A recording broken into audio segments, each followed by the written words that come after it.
म्हणून मोदीजींनी त्यांच्या मन की बातमध्ये याचा उल्लेख केला. त्याच्यानंतर मग असं झालं की 8 दिवसांनी आम्हाला इन्व्हिटेशन झालं की मोदीजींनी 7 रेसकोर्सला बोलवलंय भेटायला. म्हणजे विचार करण्याच्या पलीकडलं आहे हे सगळं. मला एकच भीती होती की आपण हिलरी स्टेप कशी उतरणार. हम्म.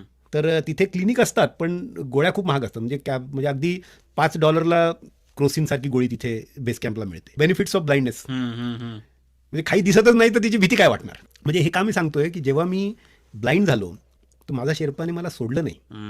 त्याचा पण जीव धोक्यात टाकून तो माझ्यासोबत थांबला. तर सगळ्यांना असं वाटतं की अरे हा महाजन बंधू यांनी एवढं सायकलिंग केलंय, ट्रेकिंग केलंय, हे किती पॉवरफुल आहेत वगैरे. म्हटलं अरे नाही, ती विचार करा, ती जी आई आहे जी घरात बसते आणि तिचे 2 पोरं एव्हरेस्टला गेलेले आहेत. That needs the power. त्या अंजना आहे, आरती आहे, ते ओवाळून पाठवत आहेत.